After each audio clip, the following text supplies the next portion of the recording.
شروع اللہ کا نام لے کر جو بڑا مہربان نہایت رحم والا ہے۔ حامیم، اس کتاب کا اتارا جانا اللہ کی طرف سے ہے جو زبردست ہے، دانا ہے، جو گناہ بخشنے والا اور توبہ قبول کرنے والا، سخت عذاب دینے والا ہے، صاحب کرم ہے۔ اس کے سوا کوئی معبود نہیں، اسی کی طرف لوٹ کر جانا ہے۔ اللہ کی آیتوں میں وہی لوگ جھگڑتے ہیں جو کافر ہیں، تو ان لوگوں کا شہروں میں چلنا پھرنا تمہیں دھوکے میں نہ ڈال دے۔ ان سے پہلے نوح کی قوم اور ان کے بعد اور امتوں نے بھی پیغمبروں کی تکذیب کی، اور ہر امت نے اپنے پیغمبر کے بارے میں یہی قصد کیا کہ اس کو پکڑ لیں، اور بیہودہ شبہات سے جھگڑتے رہے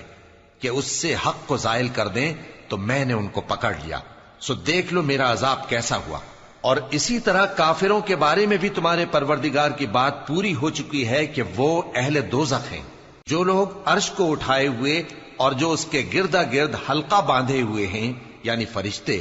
وہ اپنے پروردگار کی تعریف کے ساتھ تسبیح کرتے رہتے ہیں اور اس پر ایمان رکھتے ہیں، اور مومنوں کے لیے بخشش مانگتے رہتے ہیں کہ اے ہمارے پروردگار، تیری رحمت اور تیرا علم ہر چیز کو سموئے ہوئے ہے،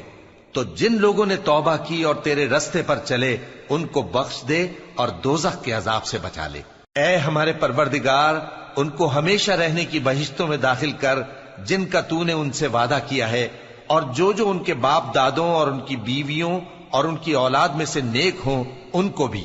بے شک تو غالب ہے، حکمت والا ہے۔ اور ان کو بری حالتوں سے بچائے رکھیو، اور جس کو تو اس روز بری حالتوں سے بچا لے گا تو نے بے شک اس پر مہربانی فرمائی، اور یہی بڑی کامیابی ہے۔ جن لوگوں نے کفر کیا ان سے پکار کر کہہ دیا جائے گا کہ جب تم دنیا میں ایمان کی طرف بلائے جاتے تھے اور مانتے نہیں تھے تو اللہ اس سے کہیں زیادہ بیزار ہوتا تھا جس قدر تم اپنے آپ سے بیزار ہو رہے ہو۔ وہ کہیں گے کہ اے ہمارے پروردگار، تو نے ہم کو 2 دفعہ بے جان کیا اور 2 دفعہ جان بخشی، ہم کو اپنے گناہوں کا اقرار ہے، تو کیا نکلنے کی کوئی سبیل ہے؟ یہ اس لیے کہ جب تنہا اللہ کو پکارا جاتا تھا تو تم انکار کر دیتے تھے، اور اگر اس کے ساتھ شریک مقرر کیا جاتا تھا تو مان لیتے تھے۔ سو حکم تو اللہ ہی کا ہے جو بلند و بالا ہے، بڑا ہے۔